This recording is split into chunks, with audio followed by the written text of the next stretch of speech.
أعوذ بالله من الشيطان الرجيم بسم الله الرحمن الرحيم. പരിശുദ്ധമായ അള്ളാഹുവിൻ്റെ സന്ദേശം നമ്മളിലേക്ക് എത്തിച്ചേർത്ത മഹാനായ മുഖറബായ ജിബ്രീൽ അലൈഹിസ്സലാത്തു വസ്സലാമിൻ്റെ ആ പരിശുദ്ധ വാഗ്ധോരണികളെ ഈ ഉമ്മത്തിന് എക്കാലത്തേക്കും മുതൽക്കൂട്ടാക്കി നൽകിയ ലോകത്തെ ഏറ്റവും മഹിതമായ രണ്ട് ചുണ്ടുകളുടെ ഉടമസ്ഥൻ ഹബീബായ റസൂലുള്ളാഹി സ്വല്ലല്ലാഹു അലൈഹി വസല്ലമ തങ്ങളുടെയും ആ പരിശുദ്ധമായ സന്ദേശം ലോകത്തേക്ക് നാനാഭാഗത്തും വിതരണം ചെയ്ത ബഹുമാനപ്പെട്ട സ്വഹാബ് റസൂലുള്ളാഹി സ്വല്ലല്ലാഹു അലൈഹി വസല്ലം, താബിഈങ്ങൾ തുടങ്ങി മഹാന്മാരായ അഇമ്മത്ത് മുജ്തഹിദീങ്ങൾ, എല്ലാ കാലഘട്ടത്തിലെയും ഉലമാക്കൾ, സയ്യിദന്മാർ, വിശേഷിച്ച് മലയാളക്കരയിൽ ദീനീ സന്ദേശം പ്രജ്വലമാക്കിയ മഹാനായ മാലിക് ഇബ്നു ദിനാർ റളിയല്ലാഹു അൻഹു, ബഹുമാനപ്പെട്ട മഹാന്മാരായ സൈനുദ്ദീൻ മഖ്ദൂം റളിയല്ലാഹു അൻഹും, ബഹുമാനപ്പെട്ട പരിശുദ്ധ സത്യദീനിന്റെ 20-ാം നൂറ്റാണ്ടിൽ ഒരു പുതിയ പ്രത്യേക സാഹചര്യത്തിൽ മുസ്ലിം ഉമ്മത്തിന് ദിശാബോധം നൽകാൻ കേരളീയ സമൂഹത്തിൽ നവോത്ഥാന നായകനായി അള്ളാഹു നിശ്ചയിച്ച മഹാനായ വരക്കൽ ബഅലവി മുല്ലക്കോയത്തങ്ങൾ, ബഹുമാനമുള്ള പാങ്ങിൽ അഹമ്മദ് കുട്ടി മുസ്ലിയാർ, ബഹുമാനമുള്ള റഷീദുദ്ദീൻ മൂസ മുസ്ലിയാർ, ബഹുമാനമുള്ള പതി അബ്ദുൽ ഖാദിർ മുസ്ലിയാർ, ബഹുമാനമുള്ള ഷംസുൽ ഉലമാ ഇ.കെ. അബൂബക്കർ മുസ്ലിയാർ, മഹാനായ കണ്ണിയത്ത് അഹമ്മദ് മുസ്ലിയാർ, ബഹുമാനമുള്ള മഹാനായ സയ്യിദ് അബ്ദുറഹ്മാൻ ബാഫഖ് തങ്ങൾ, മഹാന്മാരായ PMS പൂക്കോയറ്റങ്ങൾ തുടങ്ങി നമ്മുടെ കാലഘട്ടത്തിലെ മുഴുവനും ആളുകൾ നമുക്ക് ദിശാബോധം നൽകിയ നമ്മുടെയൊക്കെ മഹാന്മാരും ശുദ്ധരുമായിരുന്ന വലിയ നേതാക്കന്മാരുടെയൊക്കെ ബറക്കത്ത് കൊണ്ട് അല്ലാഹു സുബ്ഹാനഹു വ തആല അവർ ചെയ്തതിൻ്റെ ബാക്കിയായ ഒരു കർമ്മമായി ഈ സാധുവിൽ നിന്നും നിങ്ങളിൽ നിന്നും അള്ളാഹു ഇത് സ്വീകരിക്കുമാറാകട്ടെ. അള്ളാഹു തആല നിറഞ്ഞ സ്വർഗം നമുക്ക് നൽകട്ടെ. അള്ളാഹു എല്ലാവിധ ആപത്തുകളെ തൊട്ടും നമ്മെ കാത്തുരക്ഷിക്കട്ടെ. നമ്മുടെ അദാഇന് അള്ളാഹു തആല ഹിദായത്ത് കൊടുക്കട്ടെ, അല്ലെങ്കിൽ അവരുടെ ശർറിനെ തൊട്ട് അള്ളാഹു നമ്മെ കാത്തുരക്ഷിക്കട്ടെ. മുഅ്മിനീങ്ങളെ, വളരെ പ്രധാനപ്പെട്ട ഒരു വിഷയത്തിലേക്കാണ് ഇന്ന് ശ്രദ്ധ തിരിക്കുന്നത്. ധൂർത്ത്, ആത്മഹത്യ, ആൾ ദൈവങ്ങൾ, ഓരോന്നും വേറെ വേറെ പറയേണ്ട വിഷയങ്ങൾ. എന്നാൽ നമ്മുടെ സമയം വളരെ പരിമിതമാണ്. ഞാൻ ഈ വിഷയം നിങ്ങളുടെ മനസ്സിലേക്ക്, പഠിക്കുന്ന വിദ്യാർത്ഥികൾക്ക് പഠിക്കാനും ചിന്തിക്കുന്ന ആളുകൾക്ക് ചിന്തിക്കാനും ചെറിയ ചില ഓർമ്മപ്പെടുത്തലുകൾ മാത്രം നടത്തുകയാണ്. നോക്കൂ, കേരള സംസ്ഥാനത്തിൻ്റെ, ഇന്ത്യ രാജ്യത്തെ ഏറ്റവും പ്രധാനപ്പെട്ട വിദ്യാഭ്യാസമുള്ളവരും വിജ്ഞാന കുരുകികളും വായനക്കാരും എഴുത്തുകാരും സാഹിത്യ ചിന്തകന്മാരും ഏറ്റവും കൂടുതൽ പത്രമാസികകളും സാഹിത്യ സാംസ്കാരിക പ്രബുദ്ധ പ്രവർത്തനങ്ങളും ഒക്കെ നടത്തുന്ന കേരളത്തിൻ്റെ ഇന്നത്തെ ഐഡന്റിറ്റി ആത്മഹത്യ. ദിനേനെ അത് പെരുകിക്കൊണ്ടിരിക്കും. ലഭ്യമായ കണക്കനുസരിച്ച് 1996 884 ആളുകൾ കേരളത്തിൽ ആത്മഹത്യ ചെയ്തു. 1997 8961 ആളുകൾ പോലീസ് റിപ്പോർട്ട് ചെയ്ത കണക്കുകളാണ് പറയുന്നത്. 1998 9306 ആളുകൾ, 1999 9778 ആളുകൾ, 2000 9304 ആളുകൾ, 2001 9572 ആളുകൾ, 2002 9810 ആളുകൾ, 2003 9438. ഇപ്പോൾ വയനാടും അതേപോലെ കേരളത്തിൻ്റെ നെല്ലറയായ പാലക്കാടുമൊക്കെ ആത്മഹത്യയിൽ മത്സരിക്കുന്നവരുമുണ്ട്. ഈ 2004 കണക്ക് വന്നിട്ടില്ല. വരുമ്പോൾ ചരിത്രത്തെ വരെ അത്ഭുതപ്പെടുത്തുന്ന, ഗിന്നസ് ബുക്കിലേക്ക് പോലും പേര് ചേർക്കാൻ കഴിയുന്ന വിധത്തിൽ ഒരാത്മഹത്യ ഉണ്ടാകുമെന്ന് തന്നെയാണ് കേരളത്തിൻ്റെ നടപ്പ് വർഷത്തിൻ്റെ പ്രതീക്ഷ. അങ്ങനെ വളരെ ഗൗരവത്തോടെ നാം ഇത് ചിന്തിക്കേണ്ടതാണ്. സത്യത്തിൽ വളരെ പ്രധാനമായി നാം ആലോചിക്കേണ്ട ഒരു കാര്യം. നോക്കൂ, നിങ്ങൾ ഇന്നത്തെ സാഹചര്യം വെച്ച് നോക്കിയാൽ ഇന്ത്യ രാജ്യത്ത് എല്ലാവിധ വിഭവങ്ങളുമുള്ള ഒരു പ്രദേശമാണ് കേരളം. കേരളത്തിൽ ഇങ്ങനെ ഒരു സംഭവം നടക്കുക എന്ന് പറയുന്നത് വളരെ ഗൗരവത്തോടുകൂടി നാം ഒരു പഠന വിഷയമാക്കേണ്ട സംഗതിയാണ്. എന്തുകൊണ്ടെന്നാൽ ഇന്ത്യ രാജ്യത്ത് ഏറ്റവും കൂടുതൽ വരുമാനം നിലനിൽക്കുന്ന ലഭിച്ചുകൊണ്ടിരിക്കുന്ന ഒരു പ്രദേശം. പലപ്പോഴും ഈ ആത്മഹത്യകൾക്കൊക്കെ കാരണമായി തീരുന്നത് പ്രേമനൈരാശ്യങ്ങളും പോലെയുള്ള കാര്യങ്ങളൊക്കെ ഉണ്ടായിരുന്നു. 70കളിൽ അതിൻ്റെ ഒരു പ്രത്യേകമായ ഒരു ട്രെൻഡ് തന്നെ ഉണ്ടായിരുന്നു. ഇന്ന് അവിടെ നിന്നൊക്കെ മാറി ഇന്ന് കടങ്ങൾ, അതേപോലെ തന്നെ സാമ്പത്തിക മറ്റുള്ള പരാധീനകൾ, ഭാവിയിലുള്ള പ്രതീക്ഷയില്ലായ്മ, ഇങ്ങനെയുള്ള കാര്യങ്ങളൊക്കെയാണ് സത്യത്തിൽ ഇന്ന് ഏകദേശം ആത്മഹത്യകൾക്ക് കാരണമാകും. പക്ഷെ ഇവിടെ വളരെ ഗൗരവത്തോടെ ചിന്തിക്കേണ്ട ഒരു പരമാർത്ഥം, സാമ്പത്തികമായ നിലവാരം, ഇന്ത്യ രാജ്യത്തെ സാമ്പത്തിക നിലവാരം വെച്ച് നോക്കിയാൽ ഒരിക്കലും ആത്മഹത്യ ഉണ്ടാകാൻ പാടില്ലാത്ത ഒരു പ്രദേശമാണ് കേരളം. കാരണം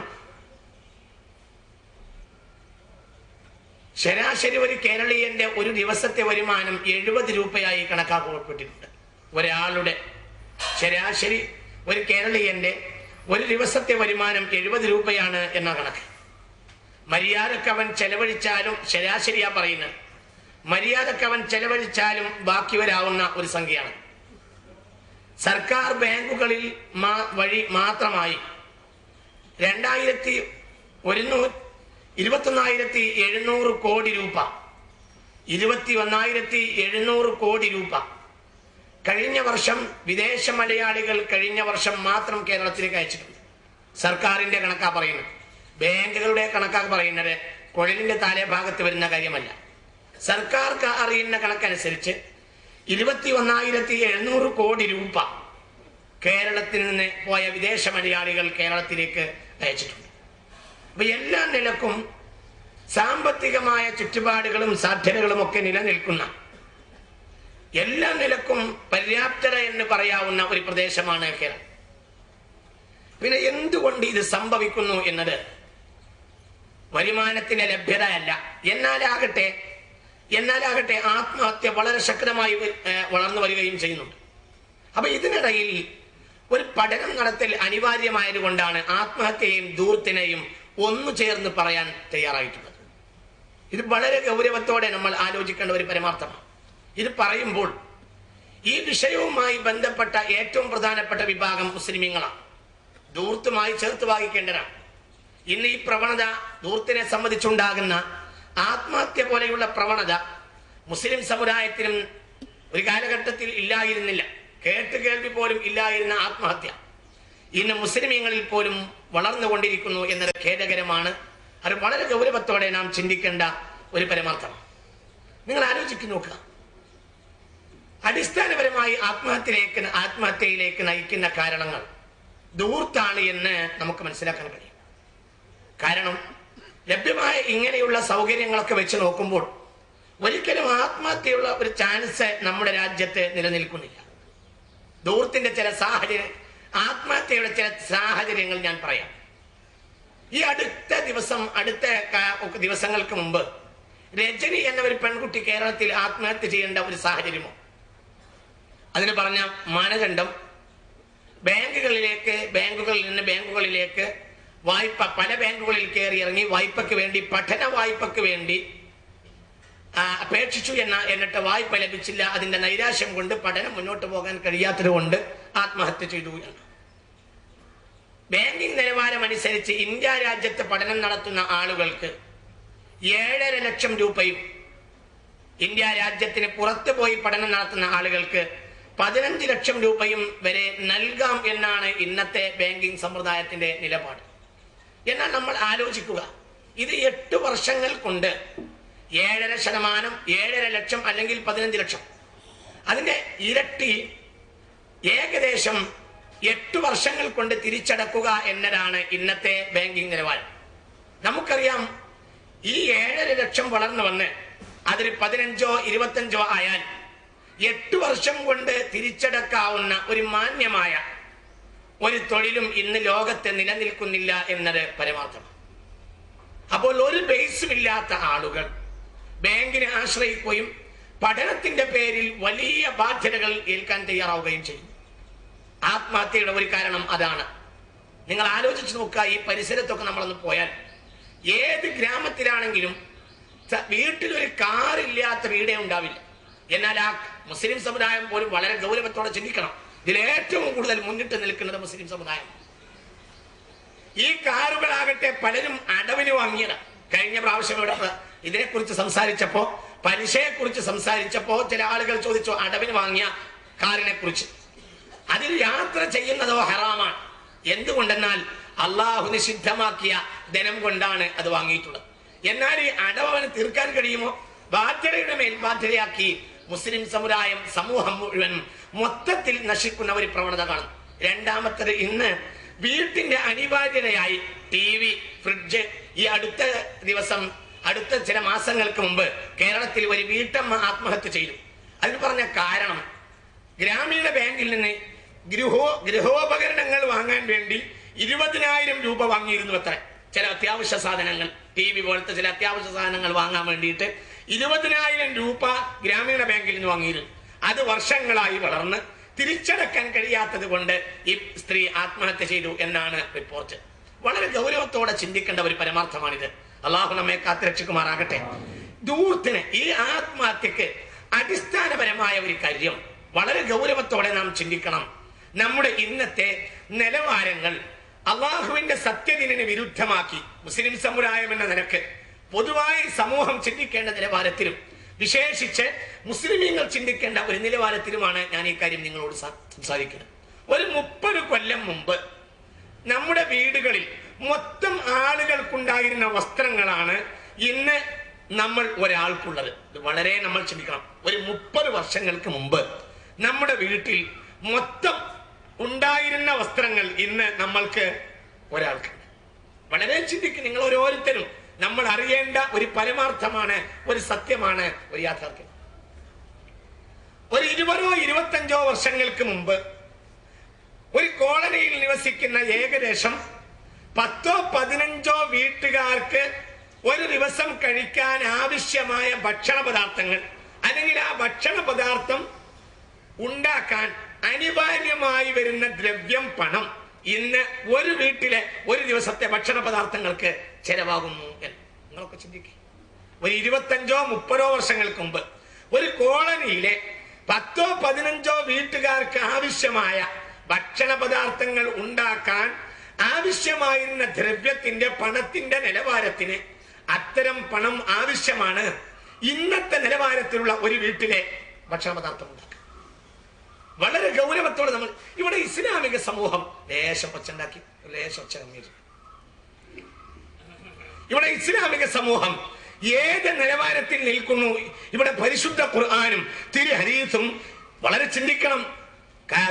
വയനാട് ഭാഗത്തൊക്കെ നെല്ലിനടിക്കുന്ന മരുന്നുകൾക്കും പ്ലാസ്റ്റിക് കയറിനൊക്കെ കിട്ടാനില്ല എന്നാ പറയുന്നത്. അത്രയും ഡിമാൻഡാ. മരിച്ചു തിരിഞ്ഞ് 14-ാമത്തെ ആള് മരിച്ചു, ഇന്ന് 15-ാമത്തെ ആള് മരിച്ചു എന്നിങ്ങനെ അതിന്റെ നിലവാരം ശതമാനം ദിവസം ഉയരുക. വളരെ ചിന്തിക്കണം. മുസ്ലിമീങ്ങൾ ഏറ്റവും കൂടുതൽ തിങ്ങിപ്പാർക്കുന്ന ഒരു പ്രദേശമാണ് വയനാട്. ഇത് വളരെ ആലോചിക്കേണ്ട ഒരു പരമാർത്ഥമാണ്. കടക്കണിയിൽ അകപ്പെട്ടവരാകട്ടെ നല്ലൊരു ശതമാനം മുസ്ലിമീങ്ങളാണ്. ആത്മഹത്യ ചെയ്താലും ആത്മഹത്യ ചെയ്തില്ലെങ്കിലും. അതുകൊണ്ട് ഇത് സംബന്ധമായ ആത്മഹത്യാ ദൂർത്ത്, ഇത് സംബന്ധമായ അതിനാലുണ്ടായിത്തീരുന്ന മറ്റു ചില ശിർക്കുകൾ, അതിനെക്കുറിച്ച് ചില ഓർമ്മപ്പെടുത്തലുകൾ മാത്രം നടത്തുകയാണ്. അള്ളാഹു എനിക്കും നിങ്ങൾക്കും ഉപകരിപ്പിക്കുമാറാകട്ടെ. വിശ്വാസികളെ ചിന്തിക്കുക. ഒന്നാമതായി പറയുന്നത്, ഇസ്ലാം ജീവന് ഏറ്റവും മഹത്തായ വില കൽപ്പിച്ചിരിക്കുന്നു. ജീവന് ഏറ്റവും മഹത്തായ വില കൽപ്പിച്ച മതമാണ് ദീനുൽ ഇസ്ലാം. സൂറത്തുൽ മാഇദയുടെ 32-ാമത്തെ ആയത്തിൽ അല്ലാഹു പറയും, ഇന്നഹു മൻ ഖതല നഫ്സൻ ബിഗൈരി നഫ്സ് ഔ ഫസാദിൻ ഫിൽ അർള് ഫകഅന്നമാ ഖതല الناس ജമീഅ വമൻ അഹ്യാഹാ ഫകഅന്നമാ അഹ്യ الناس ജമീഅ. സൂറത്തുൽ മാഇദ 32-ാമത്തെ വചനം അല്ലാഹു പറയുന്നു, ഇന്നഹു മൻ ഖതല നഫ്സൻ ബിഗൈരി നഫ്സിൻ. ജീവന്റെ വില വളരെ അപാരമാണ് ഇസ്ലാം മതത്തിൽ. ഖിയാമത്ത് നാളിന്റെ ലക്ഷണമായി ഹബീബായ റസൂലുള്ളാഹി സ്വല്ലല്ലാഹു അലൈഹി വസല്ലം തങ്ങൾ പറഞ്ഞു, ലാ യദ്രിൽ ഖാതിലു ഫീമ ഖതല വലാ യദ്രിൽ മഖ്തൂലു ഫീമ ഖുതില. ഞാൻ എന്തിനാണ് ജീവന് വിലയില്ലാതാവാൻ? അതാ ഖിയാമത്ത് നാൾ. അല്ലാഹു കാത്ത് രക്ഷിക്കട്ടെ. വളരെ ചിന്തിക്കണം. ഖിയാമത്ത് നാളിന്റെ ലക്ഷണമായിട്ട് ഹബീബായ റസൂലുള്ളാഹി സ്വല്ലല്ലാഹു അലൈഹി വസല്ലം തങ്ങൾ പറഞ്ഞ വാക്കാണത്. ലാ യദ്രിൽ ഖാതിലു ഫീമാ ഖതല വലാ യദ്രിൽ മഖ്തൂലു ഫീമാ ഖുതില. ഞാൻ എന്തിനാണ് കൊല്ലുന്നത് എന്ന് ഇൻഷാ അല്ലാഹ് ഖിയാമത്ത് നാളിലെ വലിയ ചർച്ച മറ്റന്നാൾ വരാൻ പോകുന്നുണ്ട്, നമുക്ക് പറയാം. ഞാൻ എന്തിനാണ് കൊല്ലുന്നത് എന്ന് കൊല്ലുന്നവൻ അറിഞ്ഞുകൂടാ. വലാ യദ്രിൽ മഖ്തൂലു ഫീമാ ഖുതില. എന്നെ എന്തിനാണ് കൊല്ലുന്നത് എന്ന് മരിക്കുന്നവരും അറിഞ്ഞുകൂടാ. ഇതാണ് ഖിയാമത്ത് നാൾ. അല്ലാഹു കാത്തുരക്ഷിക്കട്ടെ. അഥവാ ജീവന് വിലയില്ല, ജീവന് വിലയില്ലാതാകൽ ഖിയാമത്ത് നാളാകുന്നു. അല്ലാഹു നമ്മെ കാത്തുരക്ഷിക്കട്ടെ. ജീവന് വിലയില്ലാക്കാതാക്കുന്ന പ്രവർത്തനങ്ങൾ അതേത് നിലവാരത്തിലായാലും, അത് സ്വയം ചെയ്താലും മറ്റുള്ളവർ ചെയ്താലും അല്ലാഹു നമ്മെ കാത്തുരക്ഷിക്കട്ടെ. അതുകൊണ്ടാണ് ഇന്നഹു, അറിഞ്ഞുകൊള്ളുക തീർച്ചയായും കാര്യം, മൻ ഖതല നഫ്സൻ ബിഗൈരി നഫ്സിൻ, ശറഅ് അനുവദിക്കുന്ന അനുവാദമില്ലാതെ ആരെങ്കിലും ഒരാളെ കൊലപ്പെടുത്തിയാൽ ഔ ഫസാദിൻ ഫിൽ അർളി, അല്ലെങ്കിൽ കൊലക്ക് കാരണമാകുന്ന കുഴപ്പങ്ങൾ നാട്ടിൽ ഉണ്ടാക്കിയാൽ, ഫകഅന്നമാ ഖതലന്നാസ ജമീഅ, അവൻ മൊത്തം മനുഷ്യരെയും കൊന്നവനെ പോലെയാണ്. ഒരാളെ കൊന്നവൻ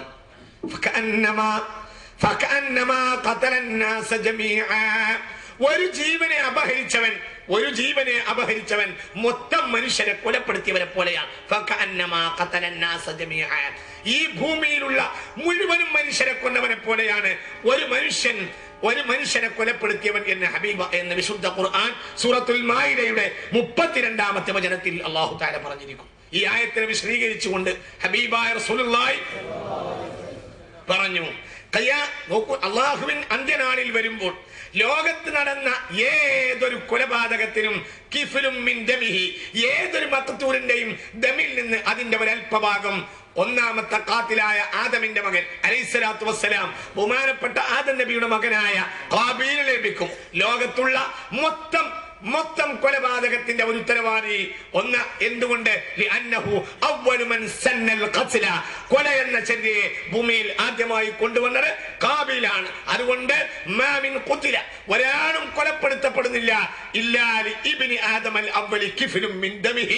ആദമിന്റെ ആദ്യത്തെ മകനിന് അതിന്റെ ഒരു ഉത്തരവാദിത്വം, ജാമ്യോത്തരവാദിത്വം, ഒരു സ്പോൺസർഷിപ്പ് ഉണ്ടായിട്ടല്ലാതെ എന്ന് ഹബീബായ റസൂലുള്ളാഹി. അപ്പൊ അത്രയും വരെയുള്ള കാര്യമാണ്. ആദം നബിയുടെ മകൻ ഖിയാമത്ത് നാൾ വരെയുള്ള മൊത്തം മനുഷ്യരെ കൊന്നവനെ പോലെയാണ്. എന്തുകൊണ്ട്? ആദ്യത്തെ കൊലപാതകത്തിന്റെ ഉത്തരവാദി അയാൾ. എന്തുകൊണ്ട്? ജീവന്റെ വിലയാണത്. വളരെ ചിന്തിക്കണം. അള്ളാഹു നൽകിയ ഏറ്റവും വലിയ വരദാനമാണ് ജീവൻ. അതുകൊണ്ടാണ് വമൻ അഹ്യാഹ ഫകഅന്നമാ അഹ്യന്നാസ ജമീഅ, ആരെങ്കിലും കൊലയിൽ നിന്ന് ഒരാളെ രക്ഷപ്പെടുത്തിയാൽ മതി. ഫകഅന്നമാ അഹ്യന്നാസ ജമീഅ, മൊത്തം മനുഷ്യരും രക്ഷപ്പെടുത്തിയ കൂലിയും അവന് ലഭിക്കും. ഇത് വളരെ ചിന്തിക്കണം. ഇത് കൊല്ലുന്നതിൽ നിന്ന് മാത്രമല്ല, ഒരാൾ മരിക്കുന്നതിൽ നിന്ന് അയാളെ രക്ഷപ്പെടുത്തി. അഥവാ ആത്മഹത്യയുടെ വക്കിൽ നിന്ന് ഒരാളെ രക്ഷപ്പെടുത്തുന്നവന് പോലും അതൊരു നഫ്സാണല്ലോ. ഫകഅന്നമാ അഹ്യന്നാസ ജമീഅ, മൊത്തം മനുഷ്യരെയും രക്ഷപ്പെടുത്തിയ കൂലി ലഭിക്കും എന്ന് ഹബീബ എന്ന് വിശുദ്ധ ഖുർആൻ സൂറത്തുൽ മാഇദയുടെ 32-ാമത്തെ വചനത്തിൽ പറഞ്ഞിട്ടുണ്ട്.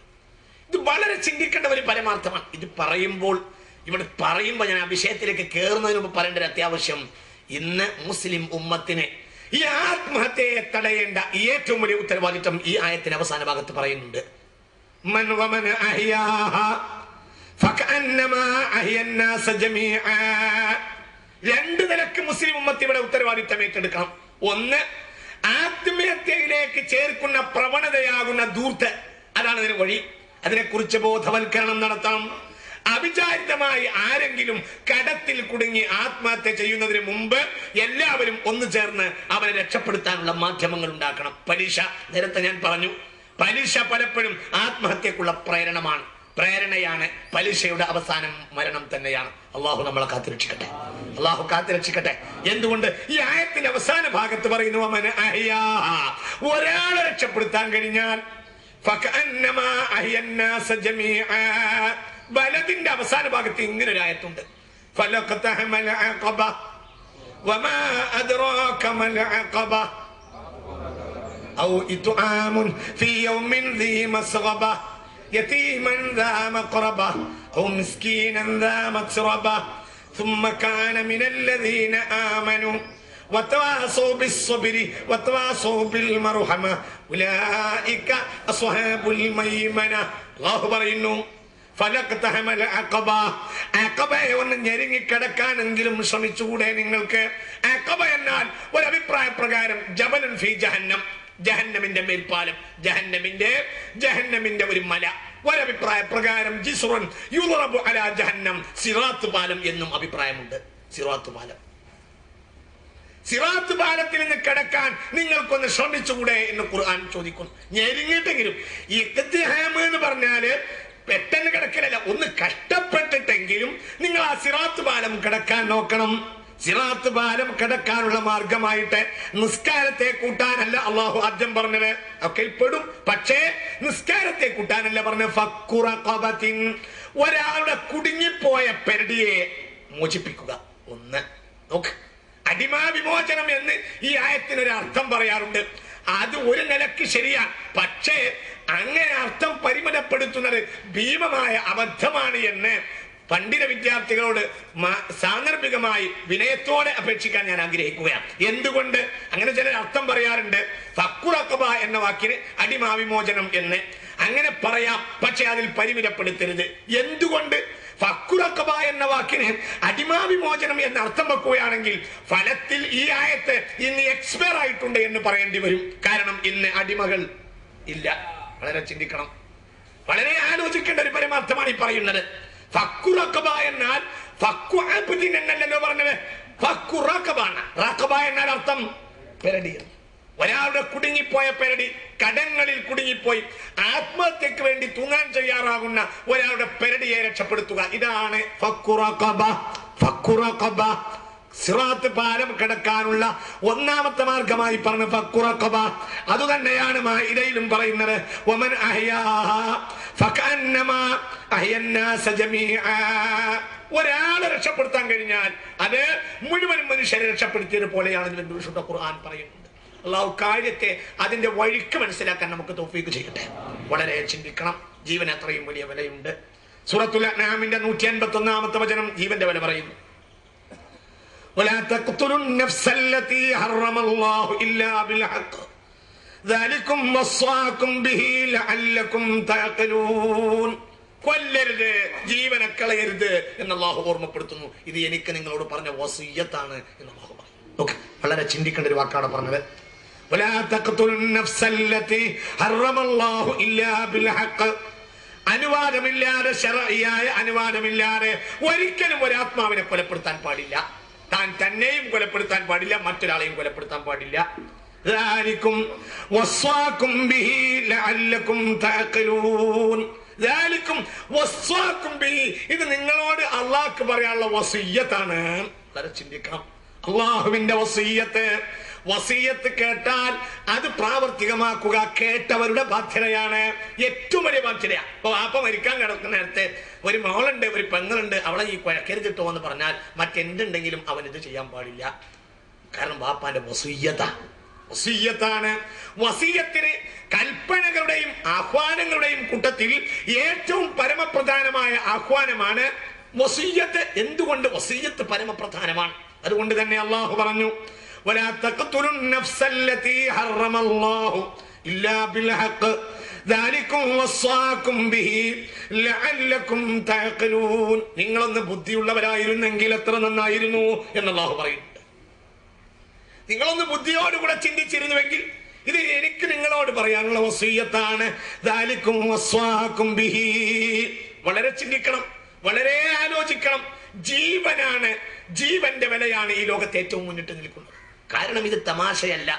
എന്തുകൊണ്ട് ഇത് തമാശയല്ല? ആരാണ് ഈ വന്നിട്ടുള്ളത്?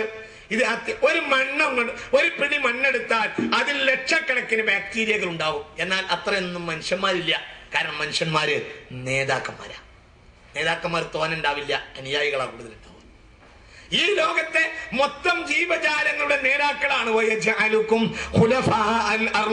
സൂറത്തുർ റഅദിൽ ഒരിക്കൽ ഞാൻ നിങ്ങൾക്ക് ഓതി തന്നിട്ടുണ്ട്. എന്ന് പറഞ്ഞു, ഇന്നി ജാഇലുൻ ഫിൽ അർളി ഖലീഫ. ഇന്നി ജാഇലുൻ ഫിൽ അർളി ഖലീഫ. ഭൂമിയുടെ നേതാവാണ് മനുഷ്യൻ. അവൻ നേതാവിന്റെ ജീവന് അത്രമാത്രം വിലയുണ്ട്. ഈ പ്രകൃതിയെ നിയന്ത്രിക്കേണ്ടവനാണ്. അതുകൊണ്ട് തന്നെ ആരെങ്കിലും കൊലയാളി ഉണ്ട് എങ്കിൽ അവനെ കൊല്ലണം. അവനെ കൊന്നാൽ ലോകത്തിന് ജീവിക്കാനാണ് ഖുർആൻ പറഞ്ഞത്. വലക്കും ഫിൽ ഖിസാസി ഹയാതുൻ യാ ഉലിൽ അൽബാബ്. സുബ്ഹാനല്ലാഹ്. ആ ഒരായത്ത് വിശദീകരിക്കാൻ ഈ വേദി പോരാ. അത്രയും ഗഹനമാണത്, അത്രയും ഗഹനമാണ്. ബഹുമാനപ്പെട്ട മുഫസ്സിരീങ്ങൾ ആ ഒരായത്തിന് പറഞ്ഞ ഒരു വ്യാഖ്യാനത്തിന് കണക്കില്ല, എന്നിട്ടും പറഞ്ഞു വെച്ചു വല്ലാഹു അലം എന്ന്. അത്രയും വലിയ ആയത്താ. വലക്കും ഫിൽ ഖിസാസി ഹയാതുൻ യാ ഉലിൽ അൽബാബ്. അൽ ബഖറയുടെ 179-ാമത്തെ വചനം. വലക്കും ഫിൽ ഖിസാസി ഹയാ, വലക്കും ഫിൽ ഖിസാസി ഹയാ. ആരെങ്കിലും ഒരു ജീവനെ നശിപ്പിക്കുകയാണെങ്കിൽ അവനോട് പരിഹാരം എടുക്കണം. എന്തുകൊണ്ടെന്നാൽ മൊത്തം മനുഷ്യരെ അവൻ കൊന്നിട്ടുണ്ട്. അവനെ കൊലപ്പെടുത്തിയാലേ ലോകത്തിന് ജീവിക്കാൻ കഴിയൂ. ലോകത്തിന്റെ ജീവൻ വളരെ നിലവാരമുള്ളതാണ്. വളരെ ചിന്തിക്കണം, വളരെ ആലോചിക്കേണ്ടതാണ്. ഇന്ന് കൊലയാളികൾ വളരെ ലളിതവൽക്കരിക്കപ്പെട്ടിരിക്കുന്നു എന്നത് ആധുനിക ലോകത്ത് ജീവന്റെ വില നഷ്ടപ്പെടാൻ കാരണമായി. ഒന്ന് പോയാൽ ഒരു കൊലപാതകൾക്ക് കൊലപാതകം അവരെ തിരിച്ച് വധശിക്ഷ നൽകുക എന്നത് വളരെ അപൂർവമായി മാത്രമാണ് നടത്തുന്നത്. അതുകൊണ്ട് തന്നെ 6-7 വർഷം ജയിലിൽ കയറിയാൽ പിന്നെ അത് കഴിഞ്ഞിട്ട് തിരിച്ചിറങ്ങി വരുന്ന സാഹചര്യമാണ് ഇന്ന് ലോകത്തെ പല രാജ്യങ്ങളിലും, നമ്മുടെ രാജ്യത്തെ അടക്കം നിലനിൽക്കുന്നത്. കൊലക്ക്, മരണത്തിന്, ജീവിതത്തിന്, ജീവന് ഒരു വിലയുമില്ലാത്ത സാഹചര്യം സമൂഹത്തിലുണ്ടായി. ജയിലിൽ പോയാലാകട്ടെ ഏറ്റവും വലിയ ജയിലിൽ പോയി പഠിച്ചവൻ പിന്നെ അങ്ങോട്ട് തന്നെ പോകാൻ ആഗ്രഹിക്കുന്നതാണ് ജയിലിന്റെ നിലവാരം. ഈ അടുത്ത കാലത്ത് ഒരിക്കൽ കേരളത്തിലായ ഒരു പത്രത്തിൽ ജയിലിലുള്ള കുറ്റവാളികൾ ജയിലിന്റെ ചുമരുകളിൽ വരച്ചു വെച്ച ഒരു ചിത്രം കാണാനിടയായി. ഒരിക്കൽ പത്രക്കാർ ഫോട്ടോഗ്രാഫർ ഫോട്ടോ എടുത്തിട്ട് പത്രത്തിൽ കൊടുത്തിരുന്നു. ജയിലിന്റെ ചുമരുകളിൽ നല്ല മനോഹരമായ ശില്പചാതുര്യമുള്ള ഭംഗിയാർന്ന കാവ്യാത്മകമായ മനോഹരമായ ചിത്രങ്ങൾ ജയിലിലെ ഉള്ള ആളുകൾ വരച്ചു വെച്ചിട്ടുണ്ട്. എഴുത്ത് അതേപോലെ തന്നെ പലതും. നിറഞ്ഞ മനസ്സിൽ നിന്നാണല്ലോ അതൊക്കെ ഉണ്ടാവുക. ഒരു ചിത്രം വരയ്ക്കാന്നൊക്കെ പറഞ്ഞാൽ അത് നിറഞ്ഞ മനസ്സിൽ നിന്നുണ്ടാവുന്നതാണ്. സാഹിത്യം, ചിത്രകല, ശില്പകല ഇതൊക്കെ നിറഞ്ഞ മനസ്സിന്റെ ഉൽപ്പന്നങ്ങളാണ്. നിങ്ങൾ ആലോചിക്കണം, ജയിലിൽ പോയ ആളുകൾക്ക് സത്യത്തിൽ ജയിലാണ് ജീവിതം. അതാണ് ഇന്നത്തെ ജയിലിന്റെ നിലവാരം. അതുകൊണ്ട് തന്നെ ജീവന്റെ വില സമൂഹത്തിൽ നഷ്ടപ്പെട്ടു പോയി. അള്ളാഹു വിശുദ്ധ ഖുർആനിൽ പറഞ്ഞു, ഒരു ജീവൻ എടുത്ത ആരെങ്കിലും ഉണ്ടെങ്കിൽ ഉടനെ പരിഹാരം ഉണ്ടാക്കണം. എന്തുകൊണ്ട്? വലക്കും ഫിൽ ഖിസാസി ഹയാതുൻ യാ ഉലിൽ അൽബാബ്. ജീവന് അത്രമേൽ വലിയ വിലയുണ്ട്. അതാരും നശിപ്പിക്കാൻ ഇടവരുതരുത്. അത് വളരെ ചിന്തിക്കുക. അള്ളാഹു നമുക്ക് നാഫിയായ ഇൽമിനെ തരട്ടെ. അതുകൊണ്ടാണ് സൂറത്തുൽ ബഖറയുടെ 195-ാമത്തെ വചനം ഇങ്ങനെ കാണുന്നത്: വഅൻഫിഖൂ ഫീ സബീലില്ലാഹ് വലാ തുൽഖൂ ബിഐദീകും ഇലത്തഹ്ലുക വഅഹ്സിനൂ ഇന്നല്ലാഹ യുഹിബ്ബുൽ മുഹ്സിനീൻ. പല അഭിപ്രായങ്ങൾ ഈ ആയത്തിനുണ്ട്. ഒരു അഭിപ്രായമാണ് പറയുന്നത്. മഹാനായ അംർ ബിൻ ആസ് റളിയല്ലാഹു അൻഹു ഈ അഭിപ്രായത്തിനെ തർജീഹ് ചെയ്തതായി ബഹുമാനപ്പെട്ട ഇബ്നു ജരീർ അത്ബരി തങ്ങൾ അടക്കമുള്ളവർ രേഖപ്പെടുത്തിയിട്ടുണ്ട്. വഅൻഫിഖൂ ഫീ സബീലില്ലാഹ്, അല്ലാഹുവിന്റെ മാർഗ്ഗത്തിൽ നിങ്ങൾ ചെലവഴിച്ച് ജീവിക്കുക. വലാ തുൽഖൂ ബിഐദീകും ഇലത്തഹ്ലുക, വലാ തുൽഖൂ ബിഐദീകും ഇലത്തഹ്ലുക. ഒരിക്കലും നിങ്ങളുടെ കരങ്ങളെ നിങ്ങൾ സ്വയം നാശത്തിലേക്ക് ഇടരുത്. അഥവാ നിങ്ങൾ സ്വയമായി നിങ്ങൾ നശിപ്പിച്ച് കളയരുത്, ആത്മഹത്യ ചെയ്യരുത്. വലാ തുൽഖൂ ബിഐദീകും ഇലത്തഹ്ലുക, വലാ തുൽഖൂ ബിഐദീകും.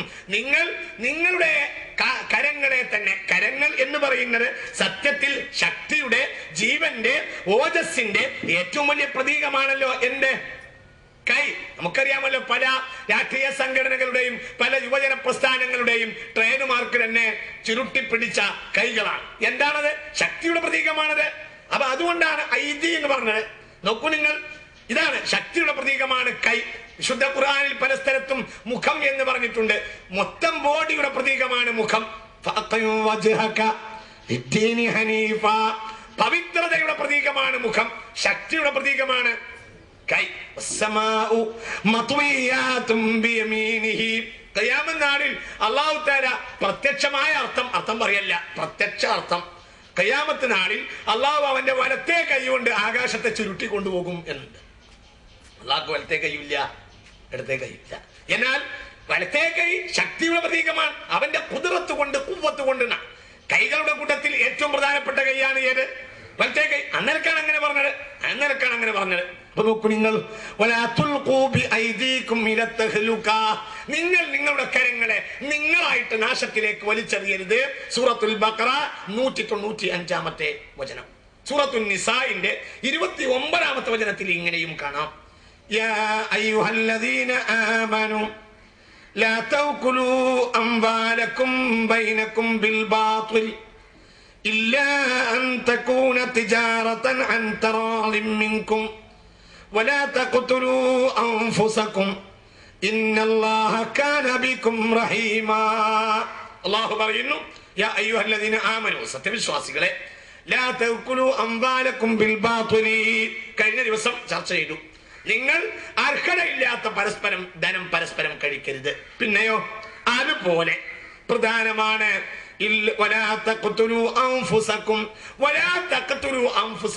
നിങ്ങൾ നിങ്ങളെ തന്നെ കൊല ചെയ്യരുത്. നിങ്ങൾ കൊല ചെയ്യരുത്, കൊലപ്പെടുത്തരുത്. അംഫുസക്കും, നിങ്ങളുടെ നഫ്സുകളെ. എന്നിട്ട് അല്ലാഹു പറയുന്നത് അറിയോ, ഇത് സ്വയം കൊല തന്നെയാ. എന്തുകൊണ്ട്? ഇന്നല്ലാഹ കാന ബികും റഹീമാ. അല്ലാഹു നിങ്ങളോട് കരുണ ചെയ്യുന്നവനാണ്. അഥവാ ഇന്നില്ലെങ്കിൽ നാളെ ഉണ്ടാകും, പേടിക്കണ്ട. എന്തെങ്കിലും ഒരു ആപത്ത് വരുമ്പോഴത്തിന് കയറെടുത്ത് തൂങ്ങണ്ട. എന്തുകൊണ്ട്? ഒരായത്തിൽ കാണാം,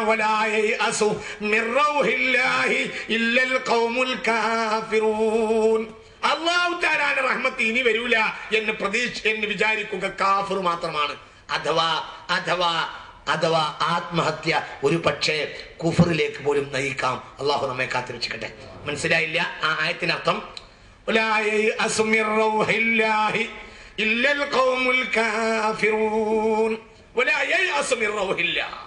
അല്ലാഹുവിന്റെ റഹ്മത്തിനെ തൊട്ട് ആശ മുറിയുക.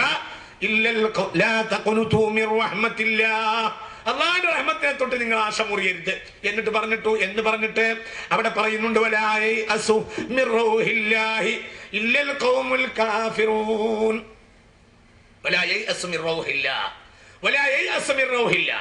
അള്ളാഹുവിന്റെ റഹ്മത്തിനെ തൊട്ട് ആശ മുറിയുന്നത് ഇല്ലൽ ഖൗമുൽ കാഫിറൂൻ, കാഫിറായ ആളുകൾ മാത്രമാണ്. അത് കുഫറിന്റെ പ്രതീകമാണ് എന്ന് വിശുദ്ധ ഖുർആൻ പറഞ്ഞു. അള്ളാഹു നമ്മെ കാത്തിരക്ഷിക്കുമാറാകട്ടെ.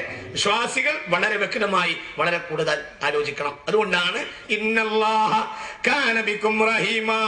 ഈ കൊല്ലത്തെ കൃഷിയിൽ നേട്ടമുണ്ടായില്ല എങ്കിൽ ഫഅൻസല മിനസ് സമാഇ മാഅ ഫൽയൻദുരിൽ ഇൻസാനു ഇലാ തുആമി أنا صببنا الماء صبا ثم شققنا الأرض شقا فأنبتنا فيها حبا وعنبا وقلبا وزيتونا ونخلا وحدائق غلبا وفاكهة وأبا متاعا لكم ولأنعامكم. ഇക്കൊല്ലം അല്ലെങ്കിൽ അടുത്ത കൊല്ലം വരും, പേടിക്കണ്ട.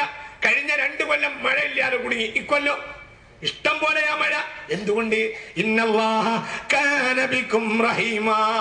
ഒരു 2-3 കൊല്ലം മഴയില്ലാതെ ആയപ്പോഴത്തേന് കർഷകൻ വിചാരിച്ചു കഴിഞ്ഞു കഥ, ഇനി നല്ലൊരു കയറാണ് എന്ന്. ഇതാണ് പല വയനാട്ടുകാർക്കും പറ്റിപ്പോയത്. അള്ളാഹു നമ്മളെ കാത്തിരക്ഷിക്കുമാറാകട്ടെ. വയനാട് ഞാനൊരു പ്രതീകമാക്കി പറയുകയാണ്. വയനാട്ടുകാരന് കാസറ്റ് കേട്ടാൽ പോലും ദേഷ്യപ്പെടണ്ട. അങ്ങനെ പ്രതീകമാക്കി പറയുകയാണ്. ആ സോക്കടി എല്ലാ നാടിലും ഇന്ന് വളർന്നു വന്നുകൊണ്ടിരിക്കുകയാണ്. അള്ളാഹു നമ്മെ കാത്തിരക്ഷിക്കട്ടെ. അള്ളാഹുവിന്റെ റഹ്മത്തിൽ നമ്മുടെ ആശ മുറിഞ്ഞു എന്നാണല്ലോ ഇതിനർത്ഥം. ബഹുമാനപ്പെട്ട മഹാനായ യൂനുസ് നബി അലൈഹിസ്സലാത്തു വസ്സലാമിനെ അള്ളാഹു തആല ഒരു നാട്ടിലേക്ക് പറഞ്ഞയച്ചു. ആ നാട്ടുകാരോട് അനവധി കാലം പ്രബോധനം ചെയ്തു. ആ നാട്ടുകാർ സ്വീകരിച്ചില്ല. അള്ളാഹു തആല സൂറത്തുൽ മആരിജ് അല്ലെങ്കിൽ സൂറത്തുൽ ഖലം, അവിടെ അടുത്തടുത്ത സൂറത്ത് ആ ഭാഗത്ത് പറയുന്നുണ്ട്. ഒന്നിരിക്കൽ മആരിജ് അല്ലെങ്കിൽ ഖലം അല്ലെങ്കിൽ ഹാക്ക, ഈ 3 സൂറത്തിലുണ്ട് ആ ആയത്ത്. ബഹുമാനപ്പെട്ട യൂനുസ് നബി അലൈഹിസ്സലാത്തു വസ്സലാമിന്റെ ചെറിയ അധ്യായങ്ങളാണ്. ഇവിടെ നിന്ന് എടുത്തു നോക്കിയാൽ കിട്ടും. ബഹുമാനപ്പെട്ട ഒന്ന് എടുത്തു നോക്കൂ, ആരെങ്കിലും മുസാഫ് കയ്യിലുണ്ടെങ്കിൽ. ബഹുമാനപ്പെട്ട യൂനുസ് നബി അലൈഹിസ്സലാത്തു വസ്സലാമിനെ ഒരു നാട്ടിലേക്ക് പറഞ്ഞയച്ചു. അവസാന ഭാഗത്ത്, സൂറത്തിന്റെ അവസാന ഭാഗത്താണ് പറയുന്നത്. യൂനുസ് നബി അലൈഹിസ്സലാത്തു വസ്സലാം ആ നാട്ടിൽ പോയി പ്രബോധനം ചെയ്തു. ആ നാട്ടുകാർ ചെവിക്കൊണ്ടില്ല. അങ്ങനെ ബഹുമാനപ്പെട്ട യൂനുസ് നബി അലൈഹിസ്സലാത്തു വസ്സലാം ആ നാട്ടിൽ നിന്ന് ഇറങ്ങിപ്പോന്നു.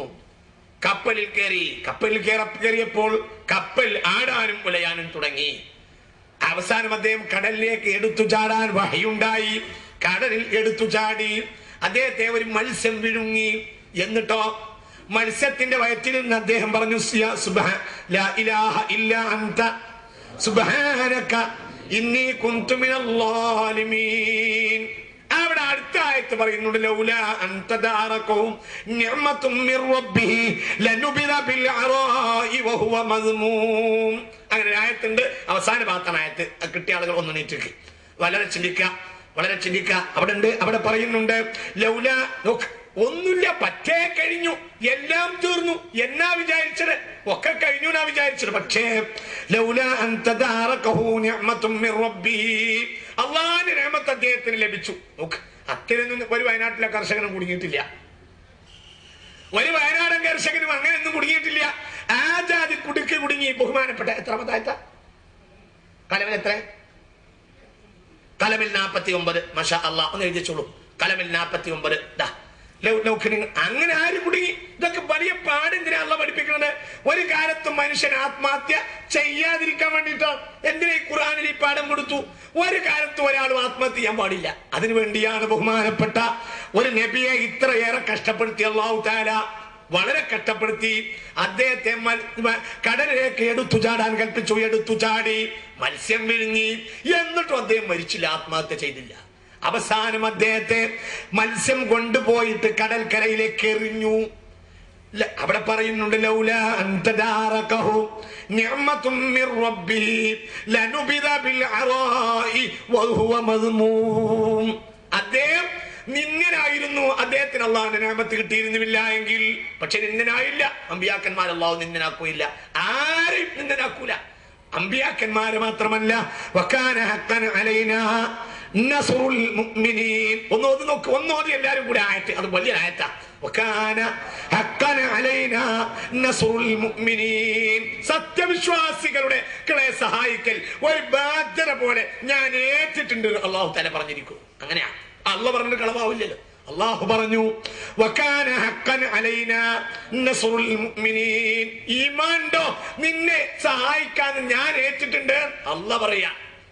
ലൗലാ അൻ തദാറകഹു നിഅമത്തും മിർ റബ്ബി ലനുബിദ ബിൽ അറാഇ വഹുവ മദ്മൂം.